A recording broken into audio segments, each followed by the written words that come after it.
आज प्रचाराचा शेवटचा दिवस आहे, त्यामुळे सर्व नेत्यांची तोफ आज शेवटची धडाडणार आहे। या संदर्भातली एक मोठी बातमी आपण पाहूया। आज शेवटचा दिवस असताना संध्याकाळी 6 वाजता प्रचाराच्या तोफा थंडावतील। सगळ्या महाराष्ट्राचं लक्ष असलेल्या हाय प्रोफाईल बारामतीमध्ये शरद पवारांची आणि अजित पवारांची सांगता सभा होणार आहे। उपमुख्यमंत्री अजित पवार बारामती येथे मिशन हायस्कूलच्या मैदानावरती सांगता सभा घेत आहेत, तर युगेंद्र पवारांच्या प्रचारासाठी बारामतीतील लेंडीपट्टी मैदानावरती शरद पवारांची सांगता सभाही होणार आहे। निवडणूक कोणतीही असो, पवारांच्या सांगता सभेचे मैदान ठरलेलं असतं। राष्ट्रवादीत फूट पडली आणि बारामतीतल्या मिशन बंगल्यातलं मैदान लोकसभेला अजित पवारांनी मारलं होतं। आता अजित पवारांनी या सभेची जागा बदलून मिशन हायस्कूलच्या मैदानावरती सांगता सभा घ्यायचं ठरवलेलं आहे। तर आपल्या सोबत आपले दोन प्रतिनिधी आहेत। जयदीप भगत हे अजित पवारांच्या सभेच्या स्थानी आहेत आणि शरद पवारांच्या सभेच्या स्थानी मंदार गोंजारी आहेत। त्यांच्याकडनं आपण अधिक माहिती घेऊया। जयदीप, पहिला प्रश्न तुम्हाला आहे। अजित पवारांची सभा आज आहे आणि आमने सामने दोन्ही मोठे नेते असणार आहेत, तर कशी काय तयारी चालली आहे सभेची? नक्कीच पूर्वी खरं तर आपण लोकसभेला पाहिलं असेल की देशाचं लक्ष जे आहे ते बारामती लोकसभा मतदारसंघाकडे लागलं होतं। त्याचप्रमाणे आता विधानसभेला देखील संपूर्ण देशाचं लक्ष जे आहे ते या विधानसभा मतदारसंघावरती लागलेलं आहे। खरं तर आज प्रचाराच्या तोफा थंडवत आहेत।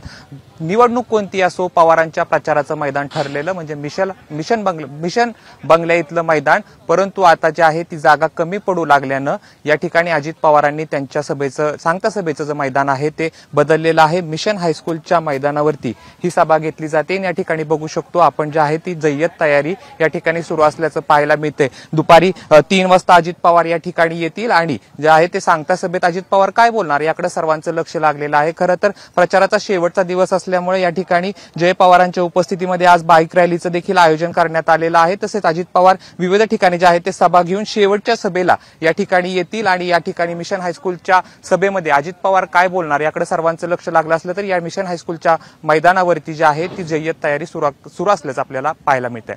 पूर्वी धन्यवाद जयदीप आपण दिलेल्या माहितीबद्दल। तर एकीकडे अजित पवारांच्या सभेसाठी मिशन हायस्कूलवरती जबरदस्त तयारी चालू आहे, तर दुसरीकडे शरद पवारांच्या सभेसाठी काय परिस्थिती आपण पाहूया। आपले प्रतिनिधी मंदार गोंजारी आपल्या सोबत आहेत।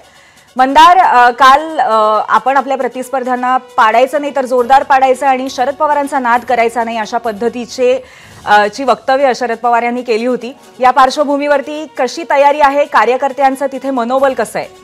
शरद पवार या निवडणुकीच्या प्रचारादरम्यान जिथे जिथे गेले तिथे तिथे त्यांचे जवळचे म्हणवले जाणारे, मात्र त्यांच्यापासून विरोधी पक्षामध्ये जाऊन बसलेले मग ते छगन भुजबळ असतील, मग हसन मुश्रीफ असतील किंवा दिलीप वळसे पाटील असतील, यांच्या विरोधामध्ये जाहीर सभेमध्ये शरद पवारांची भाषा ही अतिशय आक्रमक राहिली। त्यांना पाडा, जोरदार पाडा किंवा त्यांना सुट्टी देऊ नका अशा स्वरूपाची गावरान ढंगाची भाषा होती। आता हे सगळे शरद पवारांपासून वेगळे झालेले, ज्यांच्या नेतृत्वाखाली वेगळे झाले, त्या अजित पवारांच्या विरोधामध्ये शरद पवारांना इथे भाषण करायचे। लोकसभेला बारामतीमधल्या याच लेंडीपट्टी मैदानावरती शरद पवारांची म्हणजे सुप्रिया सुळेंसाठीची सांगता सभा झालेली होती। पुन्हा एकदा याच मैदानावरती सभा होते आहे। या सभेसाठीची ही सगळी तयारी आहे।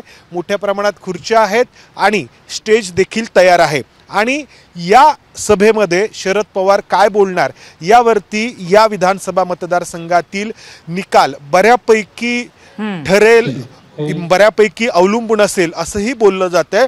कारण शरद पवारांचं जे वक्तव्य त्यांनी छगन भुजबळांबद्दल केलं असेल किंवा हसन मुश्रीफांबद्दल केलं असेल, वळसे पाटलांबद्दल केलं असेल, तशीच आक्रमक भाषा अजित पवारांबद्दल शरद पवार वापरणार का?